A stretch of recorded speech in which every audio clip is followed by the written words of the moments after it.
اشرح لي صدري ويسر لي أمري واحلل عقدة من لساني يفقهوا قولي. In the name of Allah, the most compassionate, the most merciful, we send our blessings and salutations to Prophet Muhammad, peace be upon him, his family, his companions, and those who follow him to the day of judgment. Assalamu alaikum, peace and blessings be upon our brothers and sisters all here today. And my name is Zubaida. I am from the Youth of Darul Arqam, which is the youth wing of MCAS, and I will be your master of ceremony for today's event. Specially brought to you by the Muslim Converts Association Singapore, otherwise known as MCAS or Darul Arqam, the one-stop center for you to learn about Islam. A gentle reminder to please switch your phones to silent mode and to refrain from recording the talk.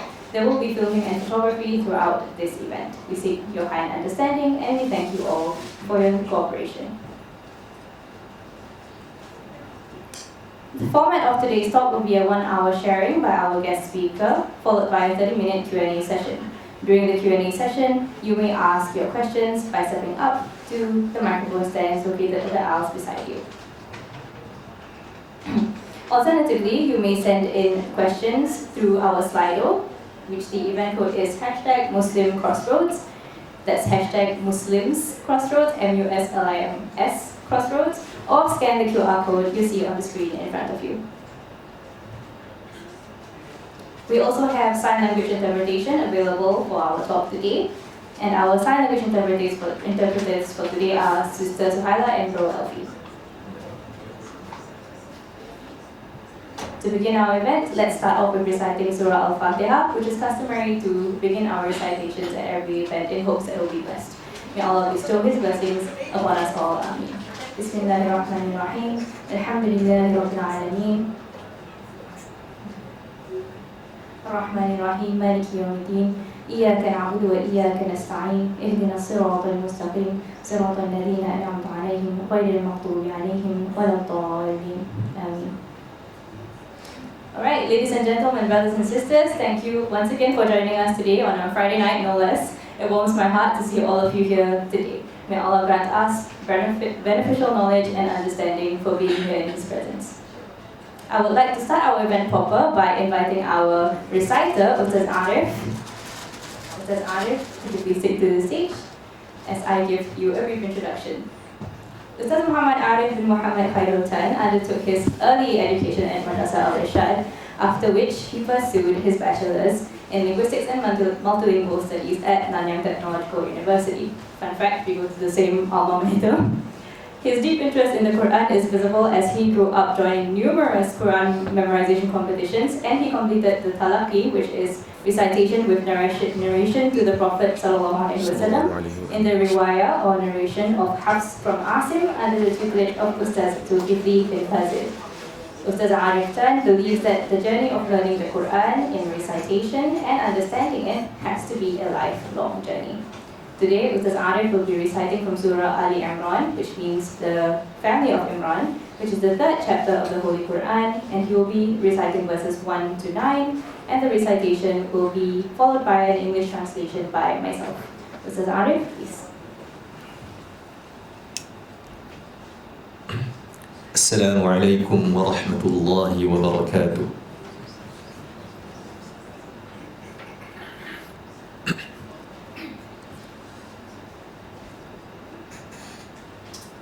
أعوذ بالله من الشيطان الرجيم. بسم الله الرحمن الرحيم.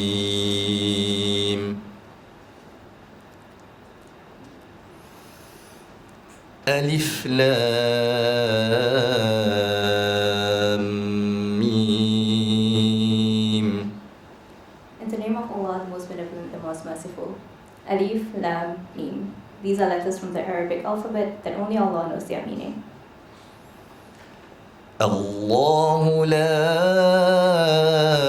إله إلا هو الحي القيوم. Allah, there is no deity except Him, the ever-living, the self-sustaining. نزل عليك الكتاب بالحق مصدقا لما بين يديه وأنزل التوراة والإنجيل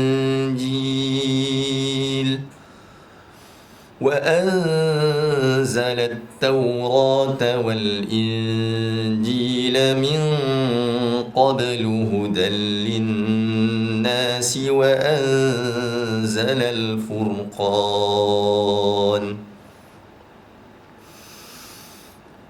إن الذين كفروا بآيات الله لهم عذاب شديد والله عزيز ذو انتقام. He has revealed to you, O Muhammad, the book in truth, confirming what was before it.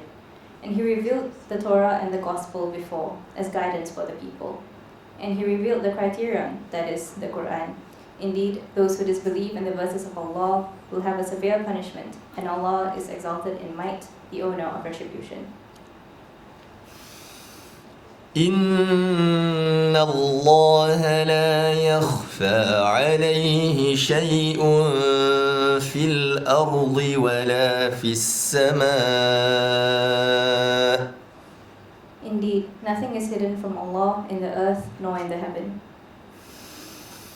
هو الذي يصوركم في الأرحام كيف يشاء لا إله إلا هو العزيز الحكيم.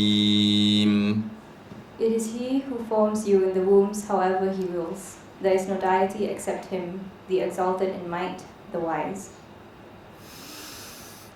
هو الذي أنزل عليك الكتاب منه آيات محكمات هن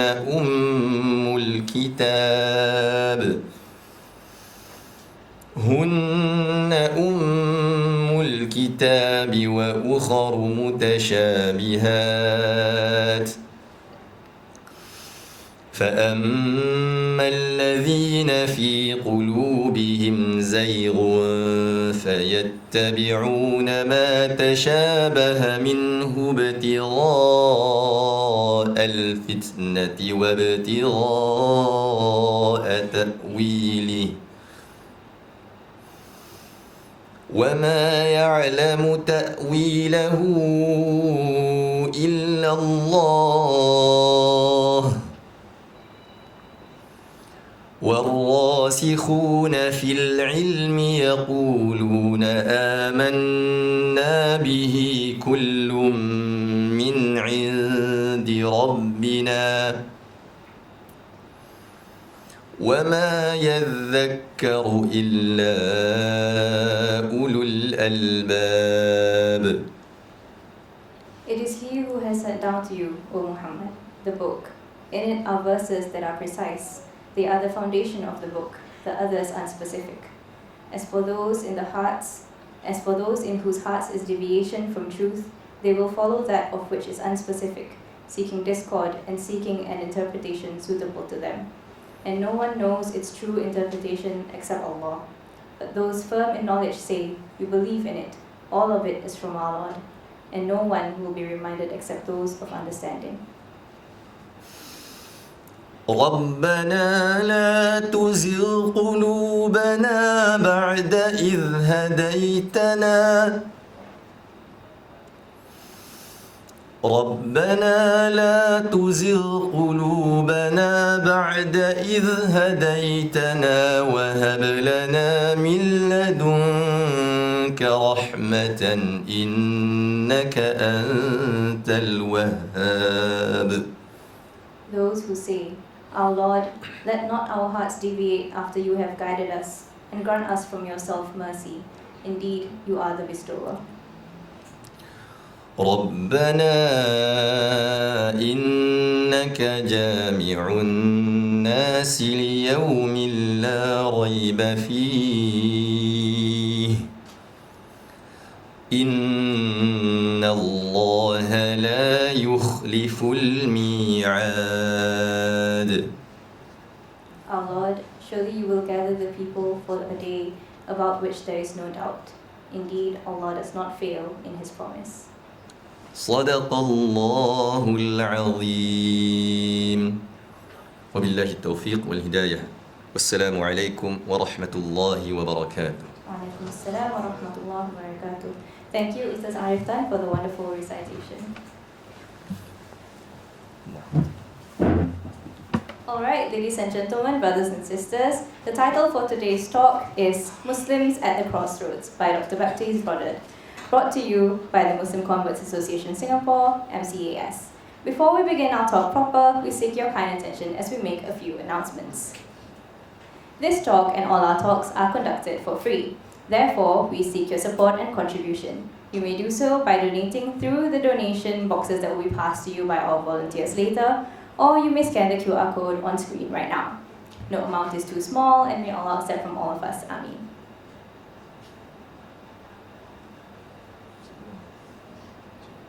We would also like to make a special announcement from by Malina, who have supported our MCAS talks by posting about it on their Instagram page. Please scan the QR code you see on screen now to stand a chance to win an abaya by them. For anyone who doesn't know what an abaya is, it is, if you turn to the back there, you can see our beautiful Ustazah Bushra in an abaya. That's what an abaya looks like. Also, just to share with everyone, we have several booths outside of our auditorium today, including our very own English Islamic bookshop and 3 more small business owners. Do show them some love by visiting them after the talk. We also have some free publications which you can take home to share with your family members and friends, inshallah. Alright, back to our talk. Our moderator for today is Ustaz Luqman Hakim Ruslan. It is my pleasure to invite him to take his seat on the stage. Ustaz Luqman, please. Ustaz Luqman is a graduate of Islamic University of Medina, majoring in Islamic law and jurisprudence. He is currently a youth development officer and mosque religious officer at An-Nahda Mosque, and is also part of the Asatiza Youth Network. Ustaz Luqman also holds a graduate diploma in counseling psychology and finds that as much as physical health is important, mental health is also key to progress in this world. He also believes that ultimately one would need spiritual awareness to truly succeed in life. In his free time, he would play basketball or work out with youth, or just take the opportunity to spend more time with family. He advocates a healthy lifestyle and believes in the simple pleasures of life. Ustaz Luqman, thank you for gracing us with your presence today. Alright, ladies and gentlemen, kindly turn your attention to the screen where we'll be playing a video to introduce and welcome our speaker, after which I'll take my leave and pass the time on to Ustaz Luqman to get the talk started. Dr. Baptiste Brodard holds a PhD in Religious Studies at the Swiss Center for Islam and Society from the University of Fribourg, Switzerland. He wrote a thesis on Islamic social work in response to social problems such as exclusion and identity-based conflicts in Western societies. Dr. Brodard has traveled to about 50 countries worldwide, intending to meet Muslim communities and scholars. He focused on social change, social actions, and cultural issues. These trips gave him a strong cultural awareness of various communities and societies. Join Dr. Brodard as he shares what inspired him to embrace Islam at the age 18, his faith journey, and how his travels have influenced his balanced perspective in understanding Islam. Ladies and gentlemen, let's extend a warm welcome to Dr. Baptiste Brodard.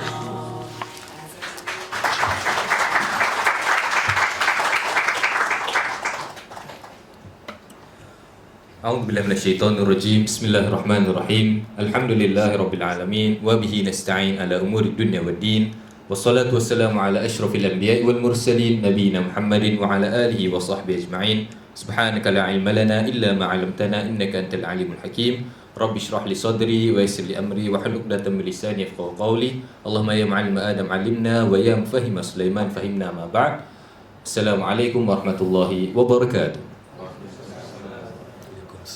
Alhamdulillah, all praise be to Allah subhanahu wa ta'ala and salutations be to the Prophet sallallahu alaihi wasallam. And Alhamdulillah, all praise be to Him, because we are all here gathered today for this very prestigious talk, I believe, with none other than Dr. Baptiste Brodard, right? So Alhamdulillah, we shall begin the talk shortly, inshallah. This talk, as you may have seen, okay, the title here, Muslims at the Crossroads. And if you are here, then I'm sure that it's either you might be on a crossroads, or you might be facing maybe some identity shift that you might want to get certain addressing from Dr. Baptiste himself, or maybe you are just here to benefit and possibly have fun, Doctor? Is that okay?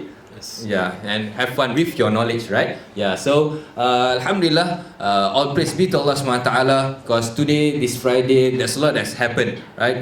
For one thing, just now the fun fact given was that Ustaz Arif was in NTU, the alma mater of the MC. I'm actually Ustaz Arif's classmate once upon a time, right? So Allah SWT has placed us today in this auditorium, none other than by fate Himself, and also for us to benefit, inshallah, from this talk. Whether we go out of this auditorium feeling the blessings from Allah SWT, or whether we do not, that is entirely up to Allah SWT. But we do need to have that intention moving forward, and we hope to have that intention now. Alright? So before we begin, let us have the intention to benefit from this talk, inshallah, and may Allah SWT smoothen the process for all of our affairs, inshallah. Right? Without further ado, I will pass the floor to Dr. Baptiste, inshallah, for him to begin his delivery. Okay, thank you so much. Thank you so much for this introduction. Bismillahir Rahmanir Rahim. Alhamdulillahi Rabbil Alameen. Salatu wassalamu ala Sayyidina Muhammad wa ala alihi wa sahbihi wa barik wa sallim. Assalamu alaikum rahmatullahi wa barakatuh. Good evening. Welcome to everybody. And thanks to Ustaz Luqman for this very important notice. I think that he summarized what we want to achieve tonight. We want to speak about heavy topic, but what's the reason behind? When we speak about that, it's not just to try to find subjects, to try to find things to do, or even excuse to gather, even if it's nice. It's also because we feel that there are issues that should be addressed collectively, that we have to think about important things affecting us as people, but also as a community, as a Muslim community. And I'll try in this regard to give some inputs, to give some points about diverse identity-based issues we may have in our lives. But the most important thing for us, inshallah, at the end, at the second part of the talk, is your comments, your questions, and hopefully we'll keep enough time to discuss, to speak together, to address the questions, the comments, to welcome your critics as well, because these topics is not classical way of talking about Islam. It's quite controversial sometimes. It's very linked to our living context, and that's why we try to have this intention, first of all, to seek knowledge, but also to apply knowledge in our life to try to succeed in our life and our dunya, but also in akhirah, because we'll see that these issues affect both our life in a daily routine, but also our spiritual dimension. That's why it's quite a heavy topic, although we want to have fun, as you said. So we'll try to find balance, inshallah. First of all, the title, Muslims at the Crossroads, we also proposed to title it The Confused Muslim. Why confused Muslim? Because I think we can say today that quite a lot of us are confused in our life. Sometimes with Islam, sometimes with other dimensions of our life. The idea was to try to understand what's the cause of this confusion and what's the link we have with identities, with culture, and with our faith. First of all, when we speak about identities, what does it mean? Today we can say we want to foster a Muslim identity, but if we look at our life, even a few minutes ago we spoke about that. We spoke about actually a lot of people when they convert to Islam, if they are Chinese living in Singaporean, they are called Malay. Some people tell them you pretend to be a Malay, or maybe you're not a Chinese anymore. If you're a European Muslim, they said you want maybe to to leave Europe or to be like the Arabs or to look like an Arab. So that's things that question us. Because we can understand when it comes from non-Muslims who ignore about the deen, but sometimes, so often, it comes even from our fellow Muslims. What's this confusion about identity of faith? Actually, one time I was in Morocco, I think a long time ago, maybe 15 years ago. I was already a Muslim for quite a long time, and I went to a mosque, and people saw me there, and one person asked me, "Are you a European or are you a Muslim?" So I said, "Actually, I'm a European and I'm a Muslim." Then the response didn't fit, It said, no, you're a European or you're a Muslim? I mean, I'm a Muslim, what do you mean? Yeah, but you're European. Say, yes, but I'm Muslim too. And the person was so confused. Years later, we went in Mauritania, myself and a friend of mine who grew up in France but is originally from Guinea. He's born in a Muslim family. And his skin is black. We were both in Mauritania. And we had an issue trying to organize a camel trip and so, and finally it didn't work. And the camel owner got very upset with us. So he complained about us. He said, "Oh, these Nasara, we cannot trust them." So he spoke about ourselves, knowing we were Muslims, but according to him, we were Nasara. That's how he called us. So for me, at least, I could a bit understand what he meant, but for my friend who is born in a Muslim family, is from West Africa, it was very funny that he was perceived as a Nasara just because he lived in Europe. That shows all the path we still have to achieve at the global level when talking about Muslim, Islam, and identity. Why, when we speak about Christianity, there is no problem to accept that you can be British and Christian. There is no problem to accept that you can be Brazilian and Christian, or Filipino and Christian, Australian and Christian, whatever it is. But still, today, when we speak about Muslim Islam, we have this idea that it's kind of linked to the ethnic background, to the race, to whatever it is, or that it's embedded in a specific culture. It's quite paradoxical because at the same time we know it's not true. We know that Islam is a faith, is the deen, a worldview, a way of life revealed for all humanity, regardless of any ethnic belonging or cultural belonging and so. And history testifies that. It's very clear. However, till today, we feel that it's not taken for granted, and a lot of people still have issues about that. That's one point. Then, at the same time, it goes with the first idea. If you look at European context, I would say that many people today, they are worried that Europe is becoming a Muslim continent. Not because of conversions, but because of demographic shift affecting cities like Brussels in Belgium, Marseille in France, or other towns in which you find more than 35% of people being Muslims because of migration and because of the birth rate of migrants. So some people say, oh, soon these cities will be Muslim dominated and even the country may be Muslim countries in a few years.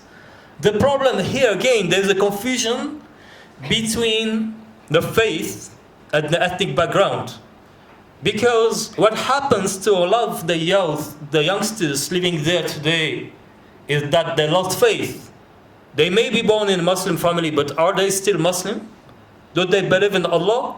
Or are just their Moroccan or Algerian from the family and calling themselves Muslim as an identity feature and nothing more? That's a big question. And at the same time, we see there's quite of a cultural war happening in the West and abroad. A cultural war, meaning that we used to speak about the war on terror, yes? After the terrorist attacks, 9/11 and so. Some analysts today, they say this time is over. Now it's a cultural war. It means it's an ideological war. It doesn't mean if you're Arab, black, Senegalese, Brazilian, or Swedish. What means is what you believe in. It's your ideology. It's your values. It's your way of life. When we look at that, it begins to make sense to speak about this topic of confused Muslim. Because what about the identities? What about the ideologies? And today, when we talk to young Muslims, but sometimes not that young, we feel a confusion of what does it mean to be Muslim? What is to be a Muslim? What is Islam? And who is Muslim? What makes a person a Muslim? I think everybody knows that. That's what we study when we enter Islam. When we grew up in a Muslim family, we know what Islam is about. Yet, we may forget it. We may think that it's something linked to our so-called race, ethnicity. If you look at the case of Malaysia, it's even more true, in which the ethnic background and identity and religion are mixed, are linked to each other. At the same time, we can continue to call a Muslim a convert for how many years? Sometimes you have people converted to Islam 50 years ago. We call them converts. In some contexts, we think that they are not completely Muslim. What about the sons? The sons of converts, are they converts too? Of course no. But maybe you feel what I mean here. That in this confusion time, sometimes we mix up things. We mix up the spiritual level, the level of faith, of the deen, and the level of cultural belonging, appearances, identities, and ideologies.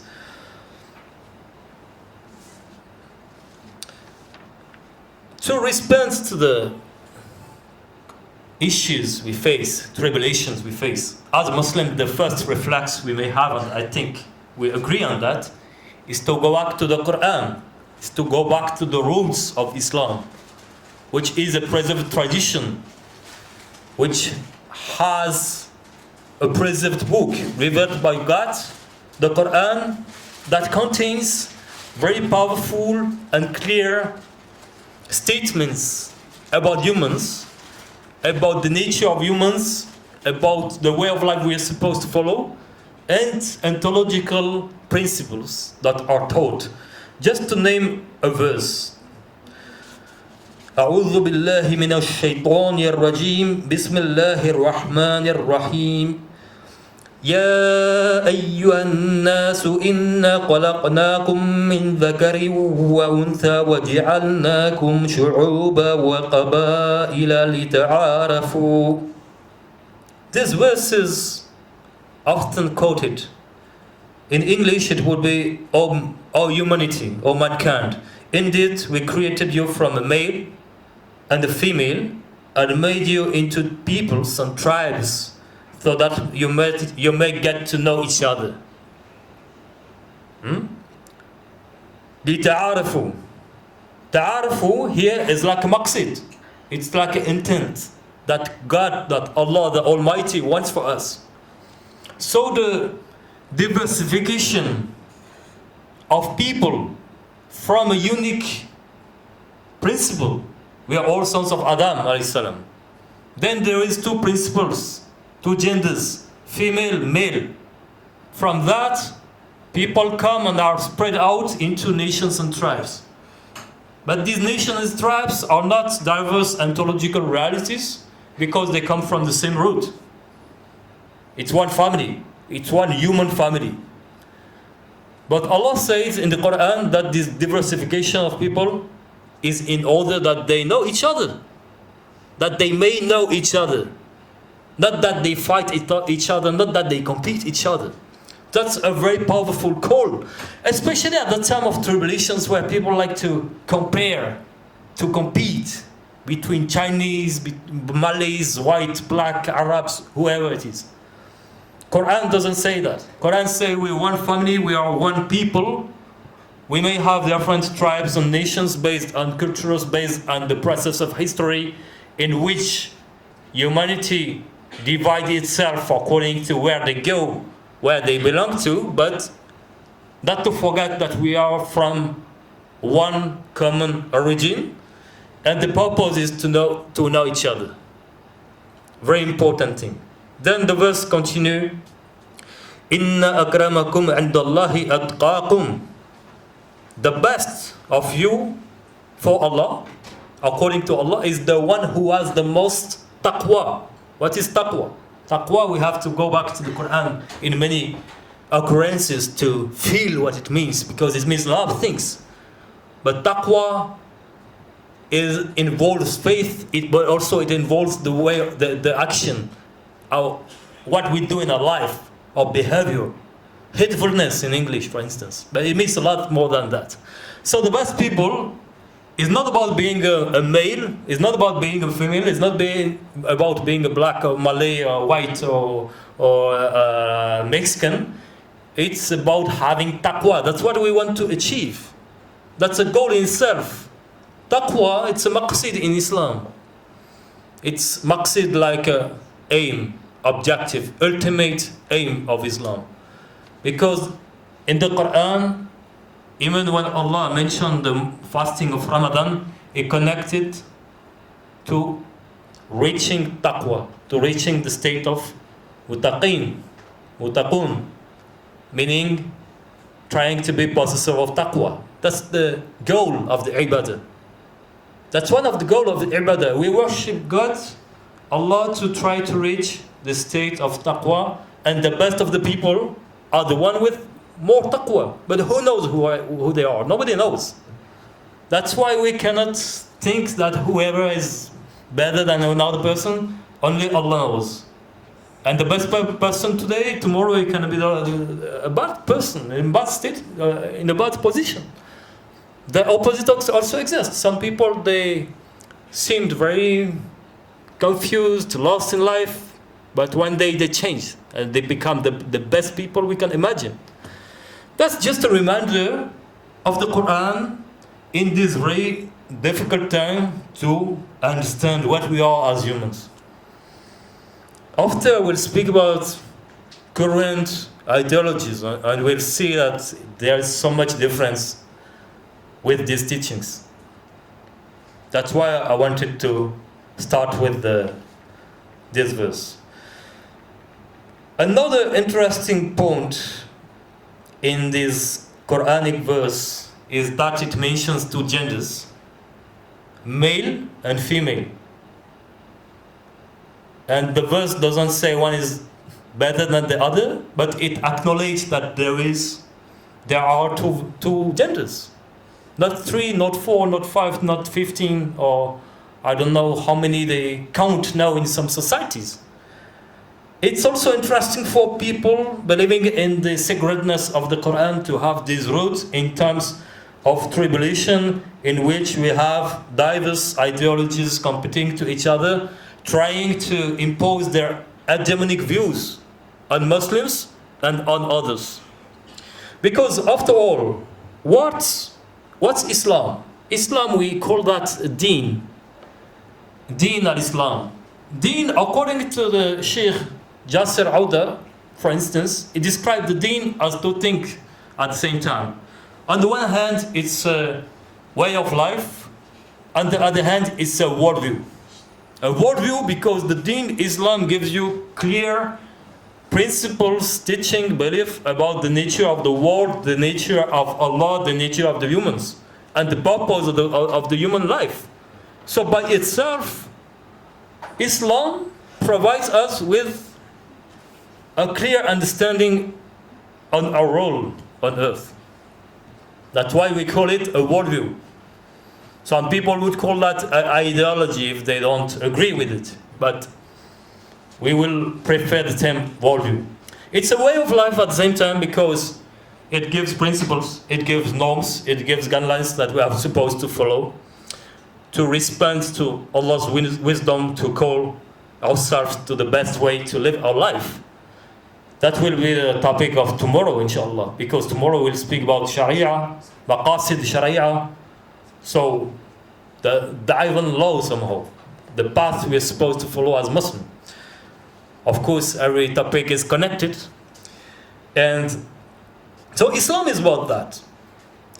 If we go later, if we want to understand, but what's the point of Islam? According to Ibn Qayyim, a great scholar, he called everything in the Islamic law is about rahmah, mercy, compassion to the earth. So Islam is a way of life with principles, a worldview, with fundamental teachings that drive us to follow a specific way in order to spread compassion, mercy on ourselves and on the others, on the world. That's how we can resume it in this time of tribulations in which we forget sometimes. You know, one day there was a khutbah in Paris, Friday khutbah, one day, and the Imam, a well-known scholar in French called L'Arbi Kishat, said, "Are you happy?" It began the khutbah with that, a very provocative question, because you could guess that most people in the mosque was not that happy, you know. You could just look at the face and you feel many people have so much problem, so much pain in their heart. So the Imam said, "Are you happy? You're not happy, why? Are you following the way of Islam? Before knowing if you're happy or not, have you tried to follow it?" Big question. It's like when we go to the doctor, we complain to be sick, the doctor gave us medicine, and I come back to the doctor 2 weeks later, I still complain. He will ask me, "But did you take the medicine?" I said, "No." So what would he do? He said, "That's your mistake, that's your bad." Sometimes with the Islamic way of life, we face more or less the same situation. We may complain about a lot of things happening in our life, but actually, did we implement the Islamic teachings? Sometimes no. That's why maybe we should just try to do it. Try to do it first and see how Islam can change our life. Another imam in the same country, in France, said two things during Friday khutbah. He said, "I just have two questions for you. Don't respond, just think about that all the time." The first question is, with Islam, how could you change your life? How, in which way did Islam change your life? Either you're a born Muslim, either you convert. What Islam made as an impact in your own life? First question.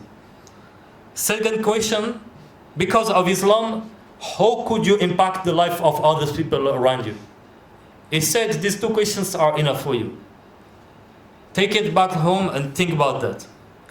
If the response is on a negative mode, that's a problem. Because Islam is supposed to be life-giving, transformative for yourself, for ourselves, but also for the society, for the people around us. That's fundamental teaching. If we go back in the Quran, Surah Al-Isra, there is part of a verse saying, "Ikra kitabak kafa binafsik." I find it very deep and strong. Read your own book, meaning your own journey, your own action, your own past. It's sufficient for you to know. Meaning that everybody has to develop this introspection to try to assess if he follows the Islamic norms, if we pretend to be Muslim or not. So what Islam is about, I think we have a lot of elements. And what's a Muslim? A Muslim is just someone who decided to follow that way, who believe in the fundamentals of Islam, and then its attempt is the intention to continue the journey to Islam and to try to become a better person. There is no problem here. It's not a matter of identity, gender identity, ethnic identity, cultural identity. No, it's a choice. It's a choice we make in our life. We believe in something, we have faith in this message, we want to try to go in it, to follow the path. But now the questions come that is in line with today's topic. What prevents us as Muslims to follow Islam? What prevents us as people to be good Muslims or just to do what we're supposed to do? That's interesting because a lot of people are sincere in their heart. You know, nobody wants to suffer, nobody wants to be miserable, but many people are. So what's the reasons behind this failure that we face in our life? That's why we get this title, The Confused Muslims at the Crossroads, because it sent back to quite a lot of recent tribulations linked to new ideologies that have an impact in our life. First thing we can say about that is we live in a global society. They say the world has become like a village. Everything is getting globalized. For us, it looks like nothing special because we are inside this system. But if we think about the past, and till today, when you travel to remote places, you can still feel traditional way of life. That slowly, they are getting disappearing now. But if we go back to that time, the life was much more easy to understand. There was a system. There were values shared by people. Take a village in Sumatra, I don't know, it's Muslim village. You had a structure, you had a common belief, you had people of authority, educators, guru, teachers, scholars. You had an order. You had a role. You know what the woman is about. You know what being a man is about, and so. But now you go back to the same place. Maybe it's not the same. Because of globalization, you had a penetration of many foreign influences, new ideologies, which confuse a lot of young people. This confusion goes so far that a lot of people, youngsters, they even question their gender identity. They are not sure if they are girls or boys in some societies today because they are taught to question that. So it's a complete reversal of what we had so long for granted as a value system, as a worldview, that is now challenged by new waves of thinking, by new ideologies coming from outside. If you add that to another problem, which doesn't look like as a problem. Actually, it looks as a very big improvement in terms of technology. Now we live in a digital society, in which, in some people's lives, the online dimension is even more important than the concrete physical reality for some people. This digitalization is even present in the way we teach Islam. We spoke about that just a few minutes ago out of this auditorium, and we said, could these Zoom courses about Islam replace a direct learning with a sheikh, with ustad, with whoever it is? Some people think, yeah, it's the same, but actually it's so different. Because we talk, we use words, but at the same time, what's more important is not what I'm trying to say. I think the most important thing here is to be together and to have this time together, this energy, this humanity. As Ustad mentioned, the most important is the intention. Whatever happens, we try to have good intention, and we believe there is a kind of barakah, blessing, in this settlement. When we meet scholars, some of the scholars have a light that would influence people around them. But if we connect by Zoom, we may not see this light. It's not the same at all.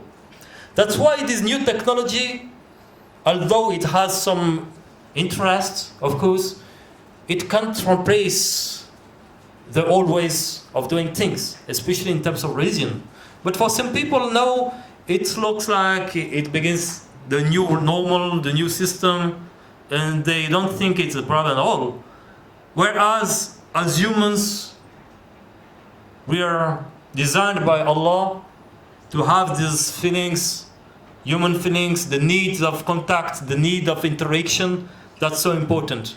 But in some societies today, you feel it's disappearing, which is quite questioning. I used to teach in Malaysia, International Islamic University of Malaysia, IIUM. I had many students who are 20, 21 years old, but I used not to see them in the campus from Friday to Monday. So I was surprised. I told them, what are you doing in the weekend? They told me we stay in the room. We have Netflix, we have phone, so we don't need to go out.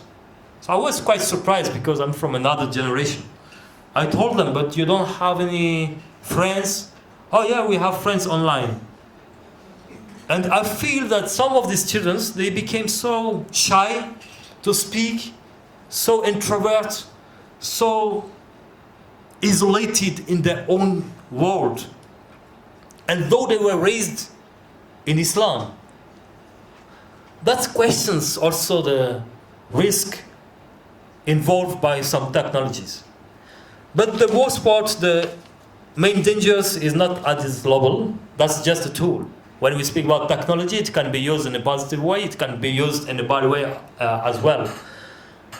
But no, I think myself, I propose to identify 4 main dangers related to ideologies that threaten us as Muslims, but that threaten the broader society. I would call that 4 major risks or 4 major, let's say, dangerous tendency threatening Muslims at this time.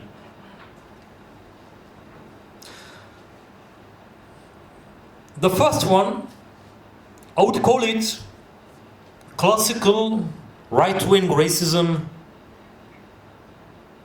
that you find in the West. You had this post-colonial prejudice, this post-colonial mindset that led to Islamophobia, but to other kind of hatred towards people who are not from there, or who think differently, or belong to another culture. It relates to the ancient hegemony of the West, and that's one of the poisons which still exists today in some countries. Because, as we have seen in the Quranic verse before, racism is a poison. It's not acceptable for us. It's not acceptable, but it still exists, or it even tends to increase in some society. We can't feel what's the link with us as Muslims. Is not a danger for us because we are Muslims. We are not the Western white right-wing people. But actually, traveling to some places, you will find the same ideology in other cultures, in other countries. People think they are better because they are Malays. Because people think they are better because they are Chinese. People think they are better because they are white, or because they are from Soninke tribe in West Africa and not from Fulani, and so on. So that's a poison that was mostly developed in the West over the last 2 centuries, but actually it exists in all society. Racism has to be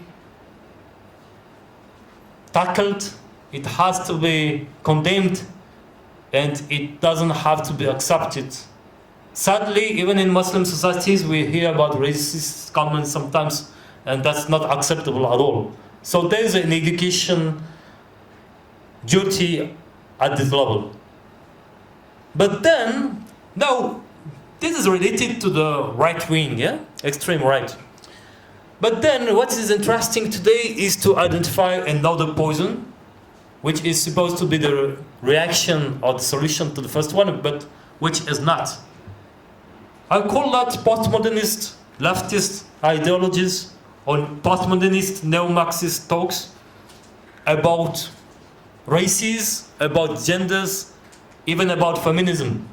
So that's the opposite in terms of politics. We call that the left, extreme left. Where it comes from? Actually, it comes from the same area. It comes from the West. Now it's promoted worldwide through a Western hegemony, a new Western hegemony, which claim to be against the West, but which comes from the West, so it's very interesting, but which promotes the same categories than the other camp. So they will see you as Malays, Chinese, white, black. They're quite obsessed of that. They fail to see you as humans because they think that the world is divided between dominant groups, and you belong to one group, and then you have the guilt, or you have a victim, according to where you stand. As a sociologist, I observed concrete manifestations of this ideology, even in some Muslim events worldwide, in South Africa, in the UK, and so. So some people in this event, you had a woman going out of the conference, and she said to a group of men, "You should be blamed to be men because you're the side of the oppressor. You should feel bad about that. You should feel guilty to be man." Same thing about the white. You should feel guilty to be white because you know what the white did in history, so you are one of them. This ideology has nothing to do with Islam. Again, it comes from postmodernism, doubled with neo-Marxist views. It's an output of materialistic ideologies which deny the spiritual dimension of the man and woman. But for strange reasons, lately it has been incorporated within Muslim communities. So now you have so-called progressive Muslim groups who speak that language. Sheikh Zaid Shakir from the US addressed that issue a few years ago in a Friday khutbah. He said they promote a language of hatred and division. They're obsessed with the gender, they're obsessed with the race. They just tend to divide people because they will see you either as oppressor or oppressed person, regarding of how you look like, regarding of where you're from. This ideology tell you, you're woman, you're oppressed. You're a man, you're oppressor. You're white, you're oppressor. You're black, you're oppressed. Then they try to go within Muslim community and teach them that language and try to make them using the same language, which leads to division. In Canada, there was even a project of black Muslims saying that, oh, we should make a mosque only for the black because we are oppressed. So then you have this idea of separated people between so-called races, so-called ethnic groups. And conversely, when it comes to gender, they say the opposite. They say gender is just a social construct, so there's nothing such as being a man or woman because it's on you, it's up to you, it's up how do you feel. It's up how you identify yourself. But if you go back to the Quran, you see exactly the opposite. When we read the Quran, we read that there are two genders, male and female. Khalaqa means create. So Allah created two genders according to the Quran. But He didn't use the word khalaqa for tribes and nations, but ja'ala. Ja'ala is to take something and to spread out, to make up things. You know, it's a process of division. It's not the same ontological reality. Meaning that for Islam, there are not ethnic groups which are completely different each other. There are tribes and nations, that's a reality, but that's not ontological. Meaning that humans is one family, but there are two genders, and the two genders are here to complete each other. The Quranic terminology to call for marriage, relation between men and women, is the idea of the cloth. Labis. Meaning that the man is a cloth for the woman is a cloth for the man. So it's both complementary. if you look the verse, one of the verse talking about marriage, it says, Bismillahir Rahmanir Rahim, وَمِنْ آيَاتِهِ أَنْ خَلَقَ لَكُم مِّنْ أَنفُسِكُمْ أَزْوَاجًا لِتَسْكُنُوا إِلَيْهَا. لِتَسْكُنُوا إِلَيْهَا meaning sakina. You find sakina with your wife, you find sakina with your husband. That's what Islam wants. وَجَعَلَ بَيْنَكُمْ مَوَدَّةً وَرَحْمَةً. Mawadda, like love. Rahma, mercy, compassion. So you have sakina, mawadda, rahma, three great concepts of which Allah speak when He speak about marriage. The licit union between a woman and a man is not about privilege, is not about oppression or guilt or somebody is worse than the other. Not at all. It's about complementary relation, love, mercy, and support to each other. That's a completely different story, which doesn't fit this political agenda fueled by postmodernist ideologies, neo-Marxist, which are obsessed with the struggle between people. Because also, let's not forget that when we speak about neo-Marxism, what was before neo-Marxism? Marxism. Marxism, it was the same idea of struggle applied to the class. But even in Islam, you don't hate a rich person because he's rich. You don't call the poor people to fight against the rich. Rather, you call people to help each other. The rich are supposed to help the poor.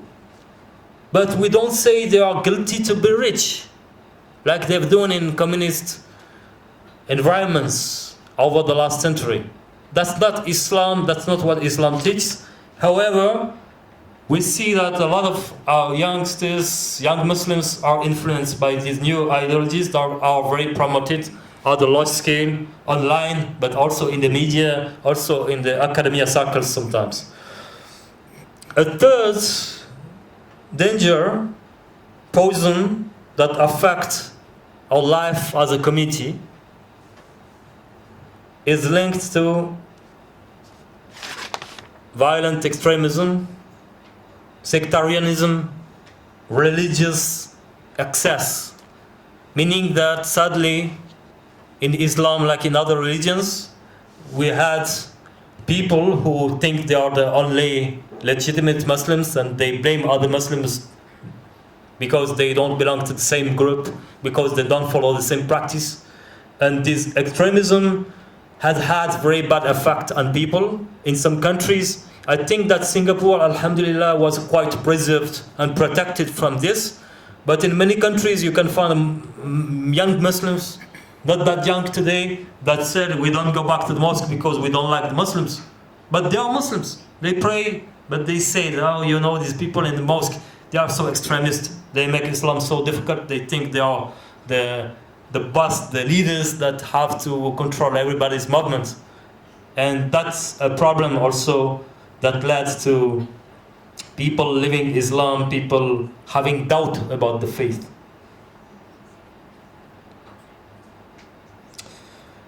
One related issue is the diversity into many sectarian movements. But diversity is not an issue in Islam. Even in fiqh, we have 4 major school madahib, and we respect the 4 of them. We consider the 4 of them to be orthodox, Ahlul Sunnah wa Jama'ah. So diversity is not the problem. The problem is not to accept the acceptable diversity. And I think that we have to work at that level too. A fourth and last risk for young Muslims that we commonly see is linked to doubt, agnosticism, atheism. A lot of people, they leave Islam. They may have grown up in a Muslim family, but they have some doubts. They begin to doubt about Islam. Sometimes they even encouraged by some ideologies trying to show them that Islam is not a correct or a genuine way, and they fall into the trap of doubt, rejection of the faith, and I think it's something that goes also with the crisis of authority, crisis of knowledge, because today, and that's a big part of the tribulations, everybody has space to speak and has space to teach. So today, if you go online, you have so many people who claim to be Islamic scholars. Whoever, any influencer can even decide to be a Muslim scholar, even if it's not a scholar at all. And some people will follow them and will think that what they say about Islam is interesting. So today you see asatid, you see ulama being questioned by people who don't even know Al-Fatiha, which is very weird to conceal, but which is a concrete case. This crisis of authority and this tendency to deconstruct everything has also a lot of things to do with postmodernist ideologies. We mentioned the issues of gender before. You have a trend within Islam that said, so-called progressive Muslims said that Islam is for the patriarchy, therefore it should be dismantled, therefore everything patriarchal in Islam is wrong, and they call for reform of hadith, then they call for reform of the Quran, and then there is no Islam anymore. That's a trend you can observe in quite a lot of settlements in the name of feminism and in the name of gender equality. But we can argue that it is not feminism. It doesn't promote the rights of the woman.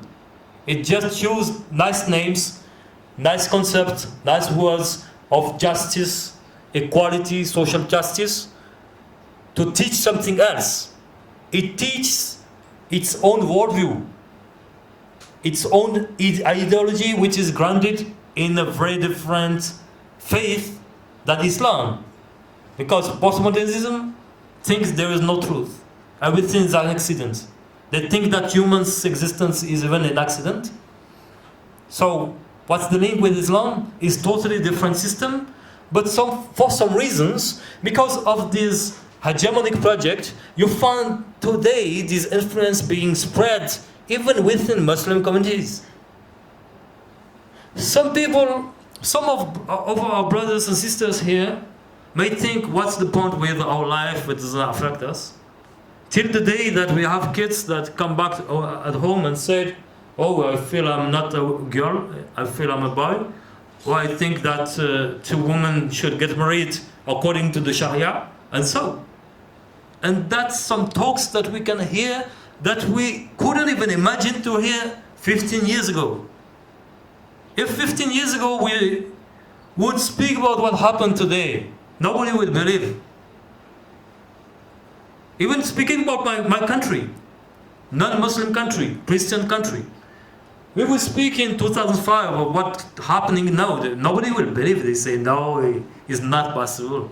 Nobody accepts that. But today is something that you cannot even discuss. You cannot disagree because it's the new hegemonic way. It's the new value that is being enforced. And few people resist because it's not easy to resist when you speak the way I speak. Some people may be offended, but they never explain why they're offended. But just because you don't share the same agenda, you don't share the same ideological feelings, they consider you as an enemy. Whereas in Islam, we don't want to have enemies. We respect diversity. But at the same time, we respect our principles. We have principles, we have teachings. We would like to have the freedom also to practice that without being forced to change regulations, norms, principles that have been taught in the Quran and in the Islamic tradition. For a long time, many centuries, Islam had no problem with diversity in many countries. Today, when speaking to diverse communities, we feel that Islam may appear as a system that don't tolerate others, other views, other religions. But It's been interesting for me to travel to Palestine, to Quds, Jerusalem, and Bethlehem. Bethlehem, the city, the town in which Isa alayhi salam is supposed to be born. When you go to Bethlehem, you have a mosque called Omar Mosque. In front of the mosque, you have a church, which is well known for Catholic, Orthodox, and so, because of the history of Jesus alayhi salam. When you look at the history, why the church still exists today? A lot of people, they don't ask the question, they forgot history.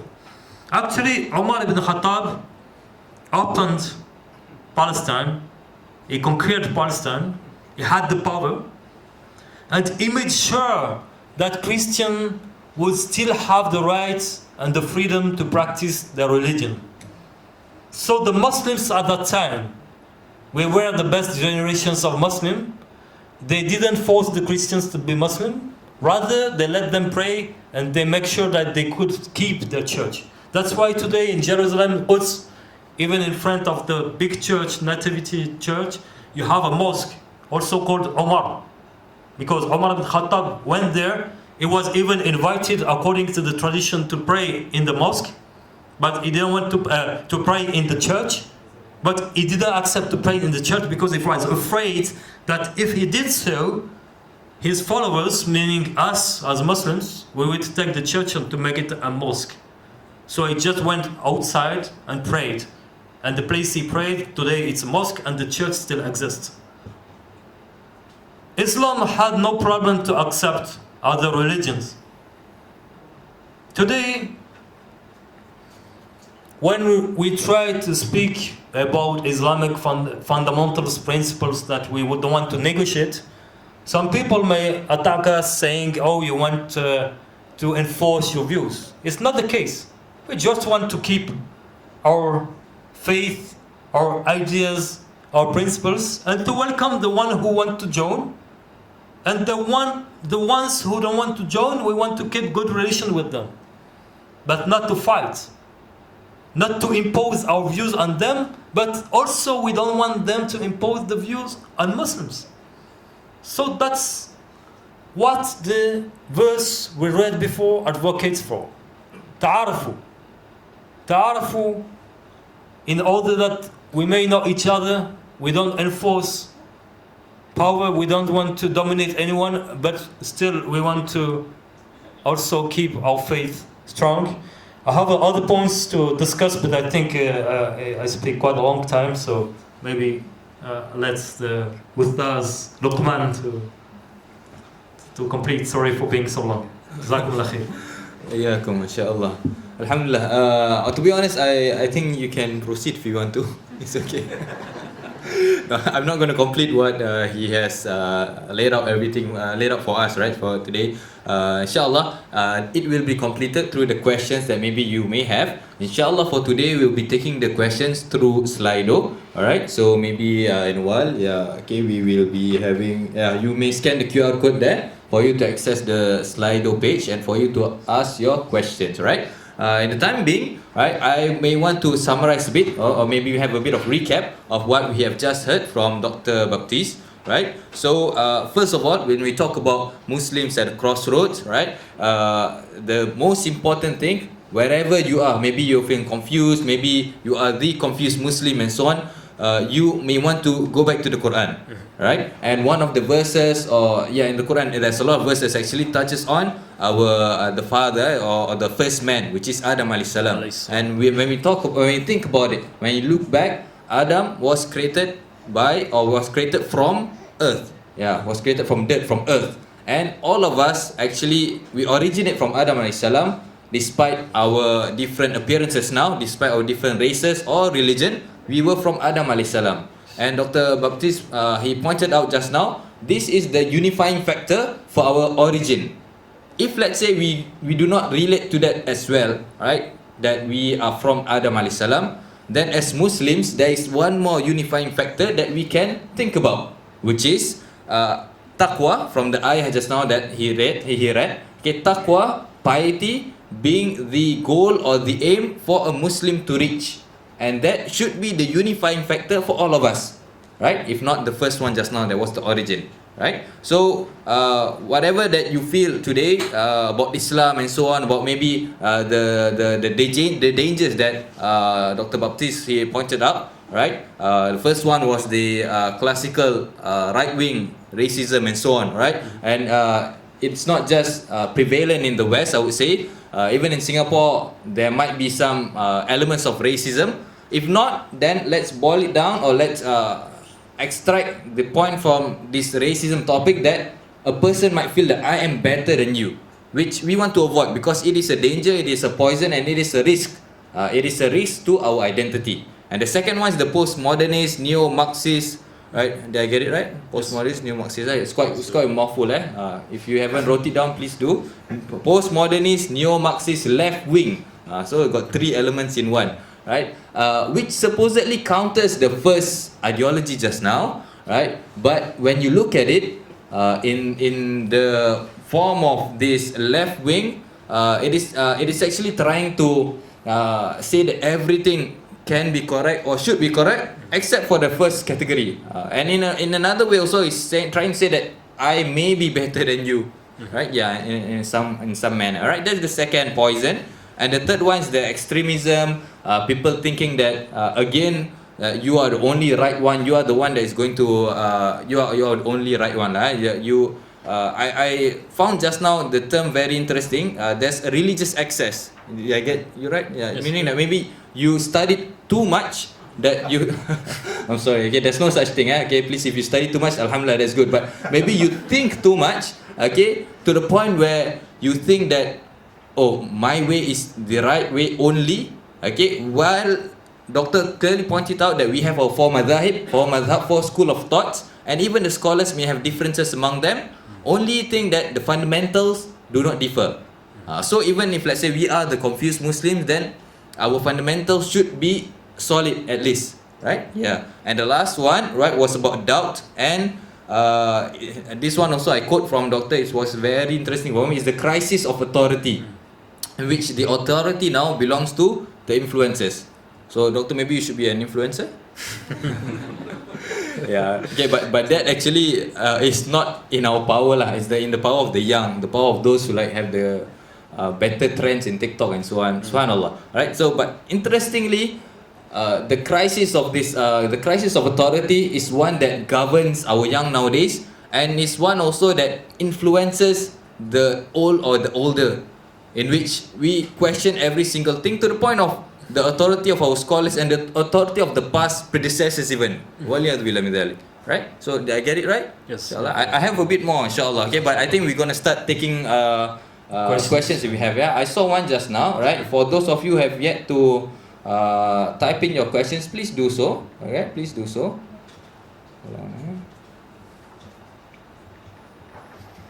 Okay, so there's this one question. Okay, asking, would ethnic... Oh, there's a lot actually. Okay, hold on. Okay. Okay, this might be a difficult one, Doctor. Okay, but this was upvoted, so yeah, I would have to read it. Okay. So there is a rise, the question goes, there is a rise in LGBTQ plus movement around the world. You mentioned that Islam does not create enemies. So how does Islam accept or condone such movements and ideologies? Yeah, Islam proposed its worldview. It proposed its own deen. Its deen is quite clear. There has been a lot of scholars writing what Islam is about, principles. The first thing Islam wants to do is to teach that to people, and then the one who accept it, they're free to join Islam, or they're Muslims, they follow that way. But the one who don't accept that, they are free not to accept. So it's not a model of hegemony, it's not a model of dominance on others. That's why Muslim communities can live peacefully in Singapore, for instance, or in the US, because it doesn't impose its views on people who don't want to follow its way. That being said, the problem today, you have part of these groups, part of the LGBT communities, organizations, and so, which want to impose their views on Muslim. That's the opposite process. So they want Muslims to accept that two men can get married. If you say, no, I don't agree, for us, Muslim marriage is only between one man and a woman, they are not happy with you. So who is the tolerant one here? That's something we can see in many countries. The way we have to continue, I think, is just what has been done now. There was the scholar Yasser Qadhi, for instance, in the US. So he took position, he wrote an article, like a fatwa, I don't know how many pages, about these LGBTQ gender identities and so. So it was clear on that. He said Islam say that. That being said, we don't enforce our views on others. So the one who don't want to join Islam, they don't want to practice Islam, of course they are free not to do. So where's the problem? The problem is when we feel we are forced to abide and to comply by external agenda. Like now there are people who want to put pressure on Muslim countries and Muslim communities so that they accept these ideas, which is wrong. That's why I speak about this as a hegemony, a new Western hegemony somehow, because it comes from the West as well.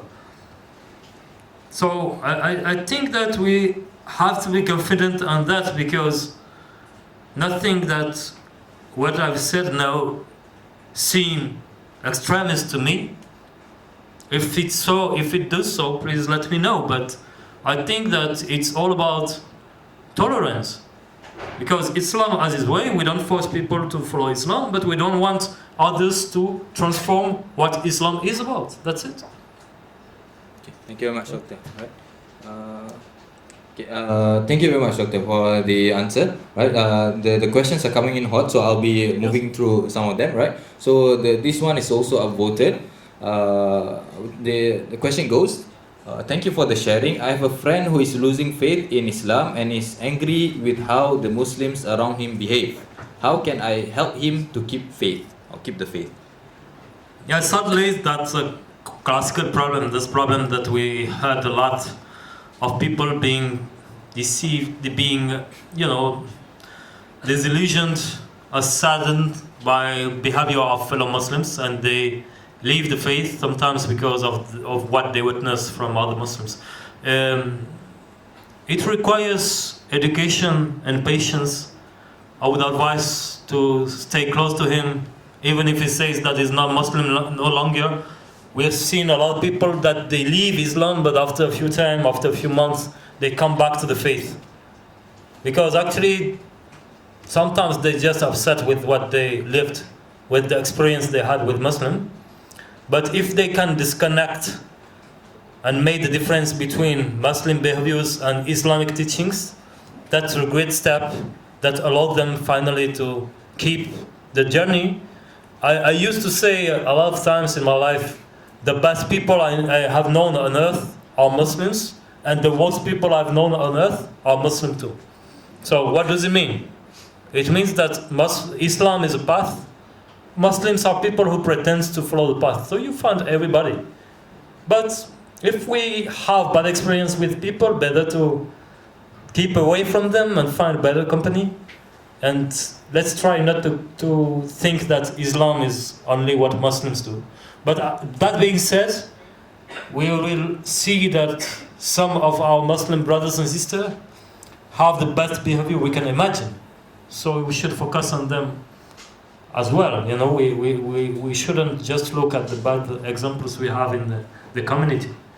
Inshallah. Yeah, I think it's a very beautiful answer, and the answer is beautiful, but the practicality or rather the implementation of it might be a bit difficult, because first of all, you as a friend, you need to be patient, you need to stay close and so on and so forth, and it all goes back really to the individual, whether he's able to discern between Muslims and Islam, right? Mm-hmm. Yeah.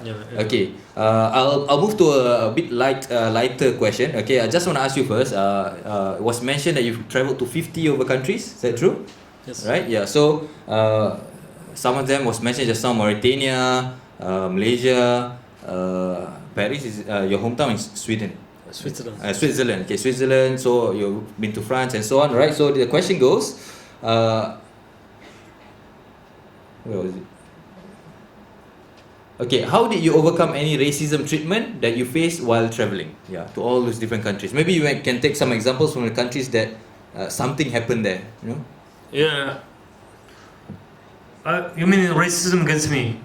Yeah. Okay. Actually, when I travel far away from Europe, I don't really face racism. The racism I faced in my life was in Europe, in Switzerland and France, either from white European people who don't like Muslims at all, so they call you a traitor and they hate you because you became a Muslim, or from people who don't like the white. You know, they say I lived in a housing project close to Paris, tough neighborhood in 2005. I sit in the middle of a group of youngsters. We were like 30, 40. One of them said, the first white guy I kill, the first white guy I will see, wallahi, I'll kill him. He was saying that. I was just sitting near him. So I was wondering at that time, I was 19. I felt, did he see me or he means I'm not white? Actually, I was the only white in the group, of 30 people. But then, then at that time, people began to speak with me. All my friends were from African and North African background, but born in France, in these neighborhoods. And they used to tell me, you're not white. You're not white, you're just like us. They always, 3, 4, 5 years, I heard that kind of comments. And I accepted it. So it took me many years to get rid of that, Because for me, I began to think the same way. Maybe I was even a bit racist against white at that time. Because when you live in a certain environment, then, you hear always the same thing. It's a segregated society. All your friends are from Africa. Then you begin to think, oh yeah, they're white, even if you know you're white. But then only years later, I began to feel it's not the correct way. That's how I got issue now. I got issue with this postmodernist milieu of people talking all the time about white privilege. Some people, they are rich, they come from rich family, but they may be from India or from Brazil, so they tell you have white privilege, but they have million in the bank. And they say the best privilege you can have is money, but they will never mention that. So that's the new kind of racist talk. I used to see that for only a few years, and with my experience, it's very weird, because when you grew up in what they call the hood in France, I even spent 4 months in the African American neighborhoods in the US. You never heard this kind of talk. It's not the same political views behind. But I used to accept that. And then later, I felt, as a Muslim, as a human, how come should accept that? How come should discriminate against white or whoever it is? Humans are humans. They are good and bad any place. They are privileged and underprivileged any place. Smart and stupid people any place. So I'm totally against that, and I'm very saddened to see that it became a new mainstream ideology, nice talk. Everybody is talking that language today. I think it's quite problematic because you can blame people for something they didn't commit. The idea behind that is to blame people based on how they were born. You don't choose your color, you don't choose your origin, and still, these people, they blame you on that. It's like to blame a man to be a man, blame a woman to be a man. It doesn't make any sense. That's why the African-American Sheikh, Zaid Shakir, he talked so nicely about that in 2017. Why he talked about that? Because as Muslims in the West, we all know that the right is not suitable. Extreme right, we all know that. Everybody knows that there is this colonial racism, and they don't care for social justice. Many of them may be racist today. So we know it's not good. But what we were mistaken was to think that the left was with the interest of the Muslims. Because they say they care for the minorities, so they care for the Muslims and so. But actually, when you look at the discourse, is the discourse the talk of division. And as the Sheikh said, division is from shaitan. Shaitan, the devil, is the divider. And everything that divides community is to be criticized. Because Islam always promotes unity and promote peace. We don't want to make people hating each other because of the color of the skin or because of the gender. Not at all. So the ideology that promotes that, although it claims to do the opposite, for me, it's something that I call a danger. A danger because it takes very nice words like social justice, anti-racism, and gender equality. So we all respect that. But that's just a label. When you look at the discourse, what they teach, what they do is a language of division. They blame you not for what you've done in your life, they blame you because of what your ancestors did. Sometimes it's not even your ancestors. Because who is white? You go to Bosnia, you go to Kosovo, you call them white people too, so they are oppressors. Their ancestors are slave traders. It's not even history sometimes. So, but still they blame them because of they belong to the white community, which is guilty of having conducted many crimes. I don't even think it's quite clear that Islam doesn't teach that. Islam teaches that you're guilty for what you did, not for what people looking like you physically did. It's not the Islamic teaching. And also, Islam teaches about repentance. Somebody who did a mistake, he can change, and as he repents, we cannot blame him for what he did in the past. But overall, everybody has its own burden, and even if somebody was the son of Hitler, for instance, according to Islam, he couldn't be condemned because of what his father did. But white people are not sons of Hitler. So sometimes these ideologies, they seduce people because of their criticism against the right. And the right has to be criticized. But the problem today, we expect Muslims to take stand between the left or extreme left and extreme right. But Islam is both that. Islam has its own worldview. It shouldn't be complying with the leftist agenda. It shouldn't be complying with the right agenda because it has its own teachings which are different.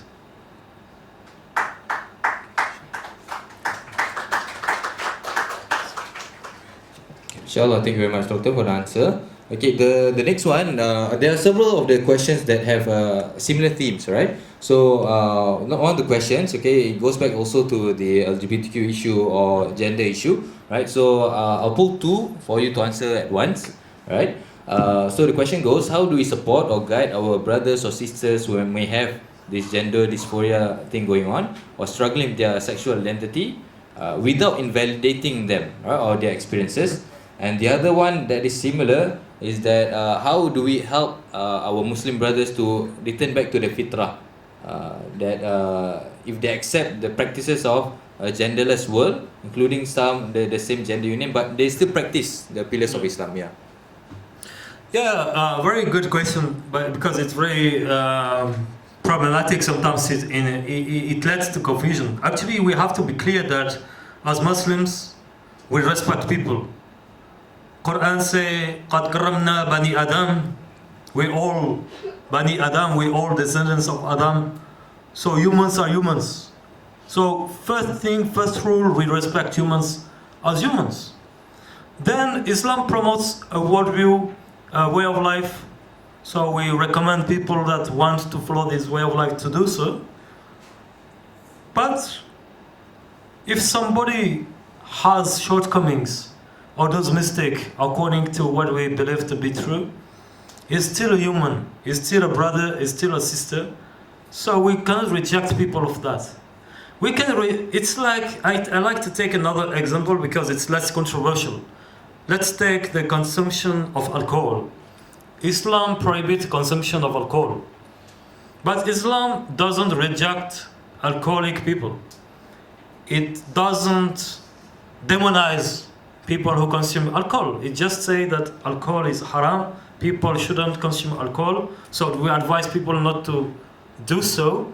But if we know people who drink alcohol, it doesn't mean we hate them, not at all. We want the good for them, and if they still do their sin, we should just advise them, pray for them, try to give counseling to them, but they are still our fellow brothers and sisters. Same thing with the LGBT issue. If somebody has a homosexual desire and he wants to talk to us, we shouldn't blame him. But we still teach that Islam has its own principles, which is not possible to have this desire. But what do? We keep considering the person being a Muslim, of course, because Islam is not about sexual orientation, it's about faith. So there is no takfir, of course, for these cases. It's considered as a sin. But if we look at ourselves, and me the first one, I'm a sinner. Normally we are all sinners. We just strive to become a better person. And when we have shortcomings, whatever it is, for some they can even have gender difficulties, it doesn't affect their faith, but it's something that we advise to work on. As if we have other shortcomings ourselves, we're still Muslim, but we try to improve and we try to find help. So there shouldn't be judgment against the people, against the individuals. There should just be judgment about the action. That's the difference. That's why we don't want to reject anybody because of the action, even because of the views. We just reject some practices that we consider to be harmful, haram and negative. And why is it haram? Tomorrow's talk will address this issue of haram, halal, sharia. Sharia is for our interest. It's for our interest, the interest of humans in this life and in the hereafter. So, for us, we think that this way of life that they promote, some of them, is not healthy for the society, is not healthy for the human. That's why we advise them to follow another path. But that being said, you are still humans, they are still our friends, can be our family members, and we still have to help them, to be there for them. Like we expect Muslims to accept us with our shortcomings, with our mistakes, with our sins. So there's a difference between judging the individuals and judging the action. Yeah, I think there's a common phrase, don't judge the sin but not the sinner, or something like that. Yeah. So and Doctor mentioned a very important point, that for a person to be there for example, said individual that is facing problems and so on, support is very important, right? I think I'll take about 2 to 3 more big questions, right, before we might want to wrap up the session for today. Is that okay, Doctor? Right, okay, you feel good, right? Okay, so the first one, okay, that I'll combine a few actually, right? Okay, there are a few questions that talk about iman and also mental health issue. All right, so maybe you've been in the line of counseling, you've been in the line of social work, sociology, and so on. You might want to comment a bit about iman and also its relations to mental health, maybe. Yeah, the question is quite broad and open, eh? But the specific question is mental health real or not? Or is it just that our iman is weak? This is the short version. No, actually, we cannot just conclude talking about others is very easy to say, oh, the iman is weak. But nobody knows how he reacts when he faces tribulations. Life is not easy. Everybody has different tests, different experience. Sometimes it's very painful moments and nobody knows how it will react if something happens. So the attitude we should have with others is mercy, compassion, and to be there for them, counseling, and not judgment. Because, the person who judges often is quite ignorant about the life, and maybe 10 years later he will face the same situation and react the same way. It's not easy. Nobody knows how he reacts. That's why in terms of counseling, social work approach, we always try to keep open and to tell people that they always have the chance to change. The door of repentance, The door of Tawbah is always open for anybody, whatever it is. But then when talking about mental issues, it's a real thing. There are plenty of causes, especially at that time. I think one of the risks we face is to live with the idea of taboo. In many societies, in many Muslim societies, it's taboo to think or to speak about mental health. But when we don't speak about that, it becomes much more dangerous for the people themselves and for the whole community. Myself, I had a personal experience with that 3 months ago. I hosted a friend of mine, not a friend, acquaintance. He stayed in my apartment for a few days and he suffered from schizophrenia. Nobody informed me about that. And it was the Ramadan, beginning of Ramadan, so of course I began my fast. And this man is Muslim, so he wanted to fast too. But he decided to stop his medicine. Of course, I didn't know about the situation.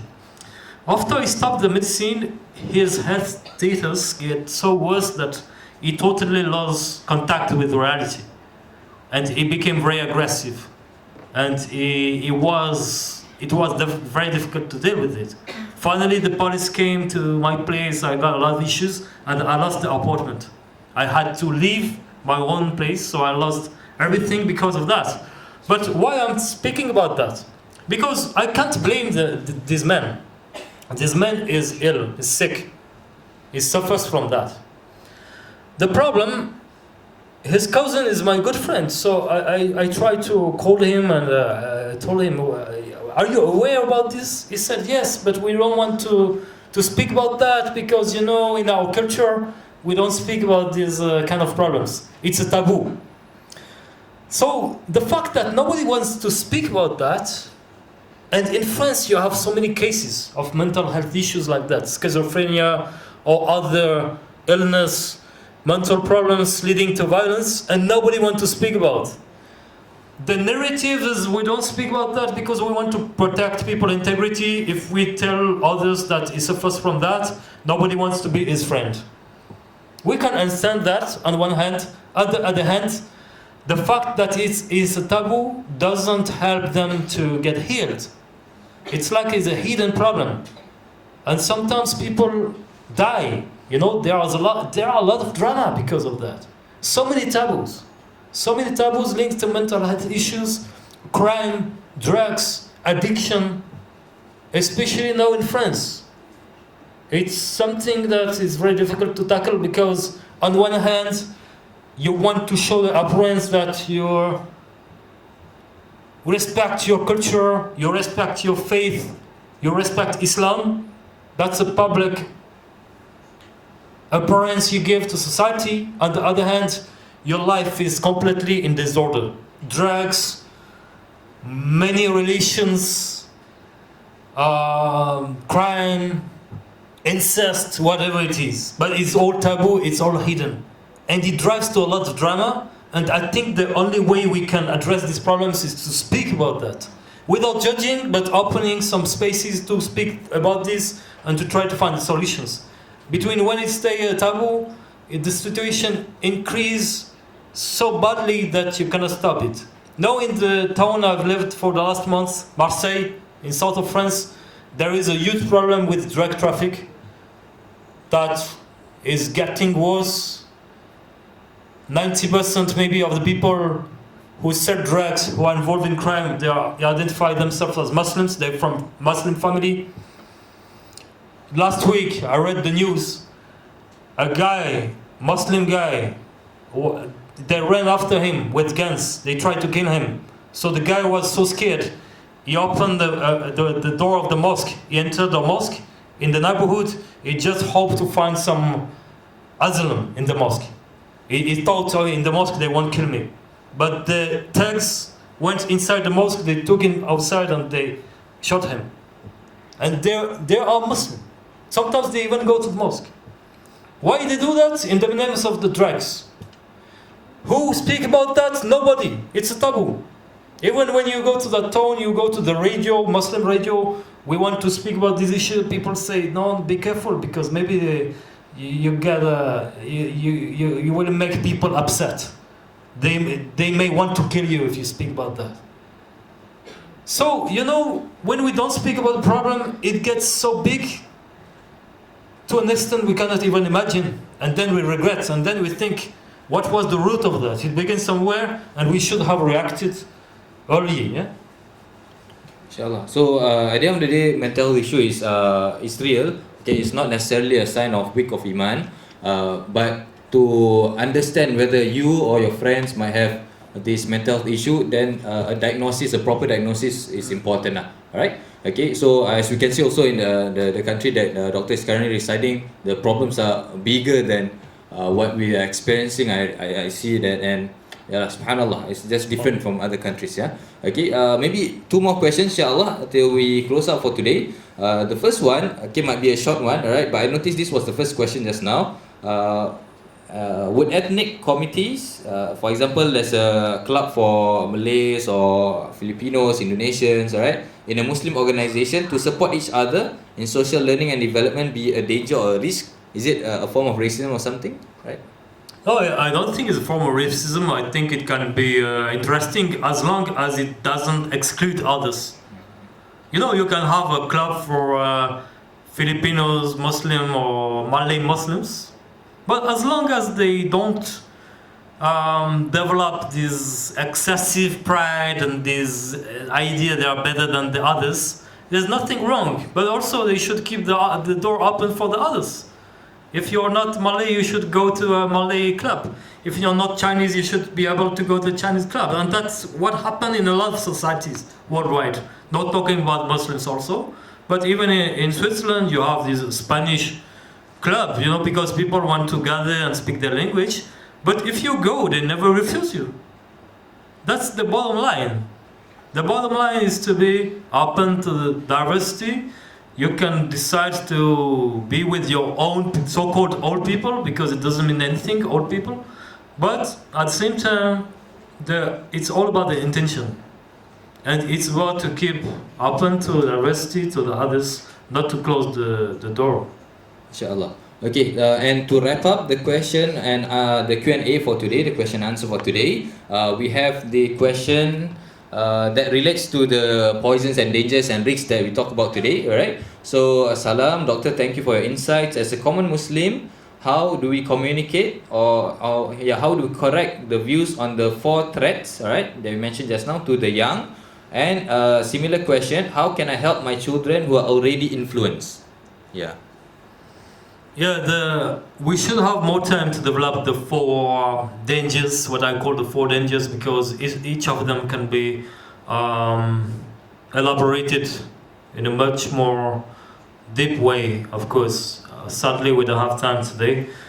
But one thing is to identify that, is to understand where it comes from, what are the dangers behind. Because, of course, when we promote the ideology, often there is this communication trick in which you announce nice things. Nobody say we are the bad ones, yeah? When we promote the ideology, we always say it's for justice, it's for peace. Even when USA attacked Iraq in 2003, it was for the good cause, they said. It's always like that. But one important thing is to understand what it is about, where it comes from, what's the purpose. And then solution would be to come back to Islam, to question what are the Islamic teachings and find a middle way. Islam is a religion of a middle way. All these 4 trends are excess. I didn't have time to develop too much this idea of violent extremism or extremist views on Islam. But myself, a long time ago, I was very interested by the idea of Masih al-Dajjal, Akhir zaman, and it was something quite specific to my generation, born in 86. So I know that even in Singapore you have a history with that, because I was a student of Imran Hussein, who came here. He came to Malaysia, and it was maybe 2010. And I used to have a big interest in these talks, saying that no, it's Akhir zaman, the Dajjal is coming, there is a system of the Dajjal, and that we're waiting for the Mahdi. But years later, I found even that it was too excessive. A lot of people, they spoiled their life with that because they were waiting for something to happen in 2012. Remember, then nothing happened. Then maybe next year, so people stopped studying. They felt they have to isolate it in a village, Muslim village, to resist to the Dajjal order. And 10 years later, they say, okay, now we still live, we're still here. So is it a good positioning? That's something we have to be aware of. And Muslim scholars play an important role to mitigate this risk of excessiveness. And in that case of Akhir Zaman and Dajjal, it's interesting to see that group as Daesh manipulated the youth in the name of that. So many young people from Europe and from the Americas, they went to Syria because they thought, oh, that's the Khalifa we were expected. We were taught that the Khalifa is preparing to resist against the New World Order. And that's what happens in Syria now. They thought that way, they went there. Of course, they regret. And we know what happened there. So we should be very aware of that. It's all about balance, finding a middle way. And it requires an increased effort, I think, in terms of education. So religious education, which is doubled by also sociological reflection, because even Islamic studies are embedded in specific contexts. It's very important to understand our context of life, I think. Inshallah. Alright, so to summarize, right, how do we convey this to our young? How do we so-called try to solve it for our young? There isn't really a way. Okay, Doctor pointed out religious education, which I think we are all striving for the young to have. Right, but at the same time also we need the sociological reflection, right? Yeah, so both of these are very important for us to combine. And to be honest, at the end of the day, there's just so much that we can do, but we need to pray to Allah SWT, make plenty of dua that the guidance comes from Him. Innaka la tahdi man ahbabta walakinna Allah yahdi man yasha. That verily we do not give guidance to who we want, but Allah SWT is the one that guides whoever He wants or He wishes, right? So, Doctor, I think we can wrap up the question and answer for today. There is one particular question I got confused on Islamic law. Sometimes they can be very frightening, like stoning to death. What is the reason behind the Prophet ﷺ doing this, or he did this? I think that can be for tomorrow's session, right, Doctor? Okay, so if you are interested on the answer, do attend the session tomorrow, inshallah, right? So it'll be at Singapore Expo, if I'm not wrong, am I right? Yeah, Singapore Expo. Right. Yeah, I'm right. Welcome. Okay, welcome, everybody. Okay, so to end, I would like to just pull out two more questions, which earlier was mentioned by Dr. Baptiste, where he heard the sermon in Paris, right? Who knows the questions? Okay, so the first question is, are you happy? Okay, are you happy? Okay, so this is a reflection question, okay, to look into introspectively. And the second one, okay, with Islam, how could you change your life? Alright, so sometimes it's not about when you have the identity crisis and so on, and you want to change your life so much, right? You're confused and so on. Maybe we want to think, how can Islam change your life? Not Muslims, but Islam. Okay, and finally, Iqra' kitabaka kafa binafsik. This ayat is in Surah Isra, ayat number 14. Okay, for you to read your book, and that is sufficient for you. Okay, there are different tafsir and so on and so forth, right? But we take this in a tadabbur manner for us to look at the meaning and try to apply to our lives. Maybe when you are confused, you want to read back your book, your experiences. What have you been through? And whether that would be sufficient for you or not, or you need to do more. Wallahu a'lam bis-shawab. Aqulu qawli hadha wa astaghfirullah azim li wa lakum. I pass the session back to the MC for today. Alright, thank you Dr. Baptiste, Brodard and Ustaz Luqman Hakim. Thank you very much for your sharing. It was very insightful, especially the Q&A. I'm sure we've all benefited in some shape, way or form from today's sharing. A special shout out to our sign language interpreters, Sister Suhaila and Bro Elfie. May Allah bless all your efforts. And then,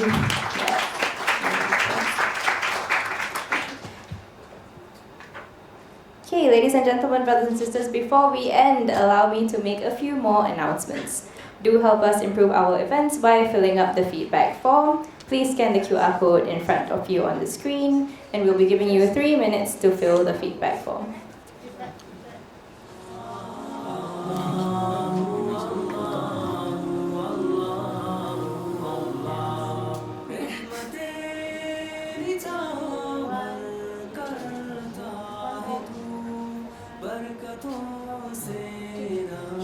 Thank you.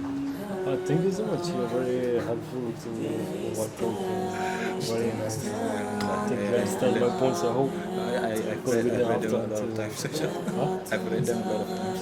Alhamdulillah. Thank you very much. Because it's not detailed that way. But I think I learned a lot also. I think you went to all the countries and you studied. So, mashallah. I love so this one. you know how to speak Arabic. So. Yeah. أحكي بالعربي. أيوة أتكلم أنا درست في السعودية. السعودية. المدينة المنورة. لكن بكالوريوس بس فقط بكالوريوس ديجري. والله أحسنت والله. أنا تعلمت العربية فقط بسبب أسفار من موريتانيا إلى اليمن، ولكن ما كنت في مهد. لكن تعرف بعض علماء في مدارس عسكرية وبقيت معهم، ولذلك فهمت العربية. جميل. لكن تقرأ شوية. جميل ما شاء الله. الحمد لله. كثير علماء من موريتانيا من اليمن. نعم في علماء كثير الحمد لله. ما شاء الله.